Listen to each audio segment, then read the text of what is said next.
Hello friends, Kautilya classes में आपका स्वागत है। आज से हम चल रहे हैं करंट जीके की ओर। तो करंट जीके में कुछ टॉपिक हैं जिन पे अपन डिस्कस करते हैं। तो सबसे पहले जो टॉपिक है वो है FTII। FTII मतलब film television institute of India, मतलब भारतीय फिल्म और टेलीविज़न इंस्टीट्यूशन, जिसमें आप लोगों को इस क्षेत्र से संबंधित कुछ प्रशिक्षण या कुछ डिग्रियां जो हैं वो उपलब्ध करवाई जाती हैं। यह फिल्म और टेलीविज़न क्षेत्र के प्रशिक्षण का एक प्रधान संस्थान है। इसकी जो स्थापना है FTII की, इसकी स्थापना 1960 में की गई थी। इसका मुख्यालय है वर्तमान पुणे, महाराष्ट्र के अंदर। ये चर्चा में इसलिए है क्योंकि इसके जो पूर्व अध्यक्ष थे, आप जानते हैं, बहुत ही उम्दा कलाकार हैं, अनुपम खेर साहब। इन्होंने अपने फिल्मी करियर में जो उनकी अंतर्राष्ट्रीय जो यात्राएं होती हैं या उनके रोल से संबंधित जो भी अंतर्राष्ट्रीय उनको विजिट करना पड़ता है, उसकी व्यस्तता को देखते हुए इन्होंने अभी FTII से अपना त्याग पत्र दे दिया है। इससे पहले का अगर अपन देखें कि अनुपम खेर साहब से पहले कौन थे जो कि FTII के अध्यक्ष थे, तो उसमें थे गजेंद्र चौहान। गजेंद्र चौहान अपनी अनियमितताओं के लिए चर्चा में थे।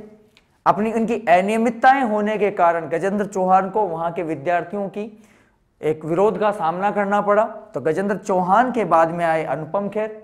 अनुपम खेर के बाद में अभी वर्तमान में अगर पूछा जाता है कि FTII के नए अध्यक्ष या कार्यवाहक अध्यक्ष जो है वो किसे नियुक्त किया गया है, तो देखिए नए जो अध्यक्ष हैं इसके वो हैं बृजेंद्र पाल सिंह। बृजेंद्र पाल सिंह।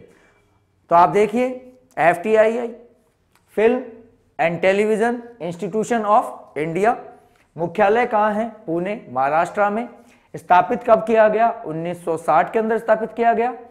अध्यक्ष जो चर्चा में अनुपम खेर, इन्होंने त्यागपत्र दिया क्योंकि फिल्म की शूटिंग से संबंधित इनकी अनियमितताएं, इनका जो शेड्यूल था वो अंतर्राष्ट्रीय यात्राओं में अधिक रहने के कारण इन्होंने त्यागपत्र दे दिया क्योंकि उचित समय नहीं दे पाते थे। अनुपम खेर इसलिए भी चर्चा में थे, ध्यान रखना कि जब ये अध्यक्ष बने थे तो इन्होंने पूरे इंस्टीट्यूशन के जितने भी विद्यार्थी हैं उन सभी को एक जगह सामूहिक तौर से संबोधित किया था। इससे पहले किसी भी अध्यक्ष के द्वारा यह कार्य नहीं किया गया।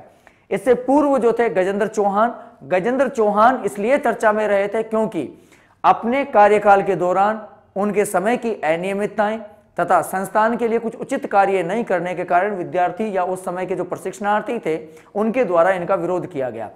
इनके त्यागपत्र के बाद में वर्तमान के अंदर अगर पूछा जाए कि यहाँ पे अध्यक्ष या कार्यवाहक अध्यक्ष या इस संस्थान का प्रमुख कौन है, वो है बृजेंद्र पाल सिंह। ये थे पहले व्यक्तित्व। इसके बाद में अपन देखेंगे कि दूसरा टॉपिक करंट जीके के अंदर जो चर्चा के अंदर है, अभी हाल ही में आप देखें, टॉक्सिक।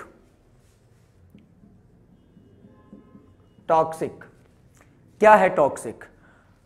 टॉक्सिक एक शब्द है जो अभी हाल ही में वर्ड ऑफ द ईयर चुना गया है ऑक्सफोर्ड डिक्शनरी के द्वारा। टॉक्सिक को वर्ड ऑफ द ईयर क्यों चुना गया?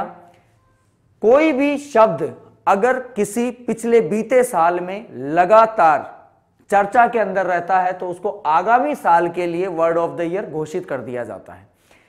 टॉक्सिक 2018 का वर्ड ऑफ द ईयर था, तो 2017 का क्या था? तो 2017 का वर्ड ऑफ द ईयर था आधार, क्योंकि आप देखेंगे कि आधार प्रधानमंत्री नरेंद्र मोदी जी या अन्य योजनाओं के अंदर अगर आप देखेंगे तो हर योजना के अंदर आधार नाम इतनी बार उपयोग में लिया गया कि ये सबसे ज्यादा चर्चा में रहा। तो 2017 के लिए वर्ड ऑफ द ईयर आधार था, 2018 के लिए word of the year toxic है। टॉक्सिक अगर आप देखें तो ये एक जहरीले पदार्थ के तौर पे, इसका अगर अर्थ देखें तो जहरीले से संबंधित है। आज पर्यावरण में, सामाजिक जीवन में, राजनीतिक क्षेत्र में, औषधीय क्षेत्र में, रसायन में, विज्ञान में या अन्य किसी भी क्षेत्र में अगर आप देखते हैं तो कहीं ना कहीं एक जहरीलापन आपको देखने को मिलता है। तो टॉक्सिक 2018 का लगातार यूज में आने के कारण 2018 का वर्ड ऑफ द ईयर चुना गया।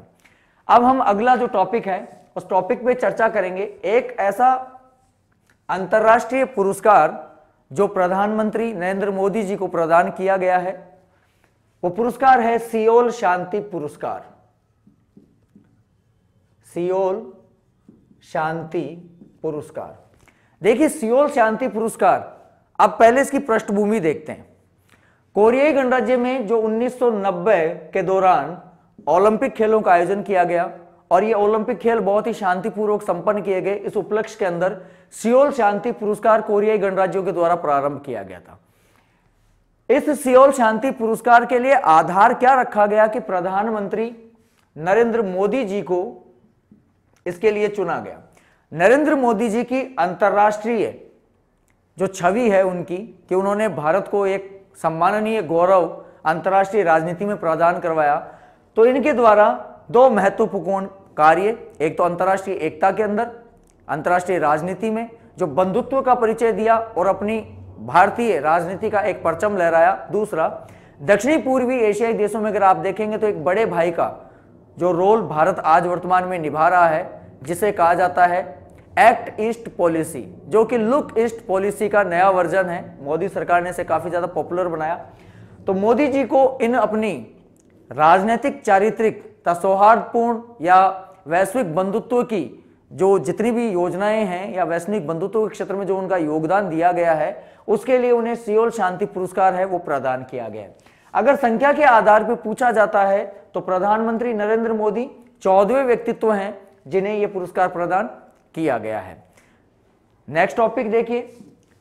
अब एक व्यक्तित्व जहां प्रधानमंत्री नरेंद्र मोदी जी को आपने देखा कि इन्हें सियोल शांति पुरस्कार प्रदान किया गया, ऐसे ही एक व्यक्तित्व और चर्चा में है, आंग सांग सू की। आंग सांग सू की आप जानते हैं म्यांमार बर्मा, वहां की नेशनल डेमोक्रेटिक पार्टी की अध्यक्षा हैं और इन्होंने लोकतंत्र स्थापना और अपने क्षेत्र में जो मिलिट्री शासन था उसका विरोध करते हुए इन्होंने लोकतंत्र के लिए, मानव अधिकारों के लिए काफी लंबा कड़ा संघर्ष किया।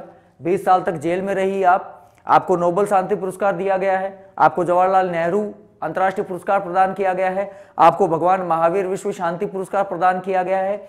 अभी हाल ही में आपसे इंटरनेशनल एमनेस्टी जो अवार्ड है, अंतर्राष्ट्रीय मानवाधिकार जो पुरस्कार है, वो आपसे वापस ले लिया गया है। उसका विवाद क्या है? विवाद यह है कि म्यांमार क्षेत्र के जो रोहिंग्या मुसलमान है, इन रोहिंग्या मुसलमानों की जो शरणार्थी जो जीवन है, जिसमें ये बांग्लादेश की ओर, भारत की ओर या विश्व के अन्य देशों की ओर जो अप्रवासी जीवन जो ये पलायन कर रहे हैं, इनके मानव अधिकारों का जो उल्लंघन हो रहा है, इस उल्लंघन के ऊपर आंग सान सू की जो चुप्पी धारण की हुई है, इस चुप्पी का विरोध करते हुए कई अंतर्राष्ट्रीय संस्थाओं तथा कनाडा के द्वारा जो इन्हें मानद नागरिकता दी गई थी वो इनसे वापस ले ली गई है। तो ध्यान रखना, इंटरनेशनल एमनेस्टी अवार्ड अभी हाल ही में किस व्यक्तित्व से वापस लिया गया है? आंग सान सू की, म्यांमार की रहने वाली है, नेशनल डेमोक्रेटिक पार्टी की चीफ है और अभी वर्तमान में जो वहां पे प्रशासन के प्रमुख हैं वो है थीन सेन, जो कि इनके काफी नजदीकी माने जाते हैं। मुद्दा है रोहिंग्या मुसलमानों का। रोहिंग्या मुसलमान जो कि बांग्लादेश और भारतीय क्षेत्र में तथा चीन की ओर प्रवासी शरणार्थियों के तौर पर पलायन कर रहे हैं, इनके मानवाधिकारों की किसी प्रकार की कोई कार्यवाही नहीं की गई, सूकी के द्वारा चुप्पी साधी गई। ध्यान रखना, यहां बात की जा रही है मानव अधिकारों की, ना कि मूल अधिकारों की। मानव अधिकार और मूल अधिकार दोनों अलग होते हैं।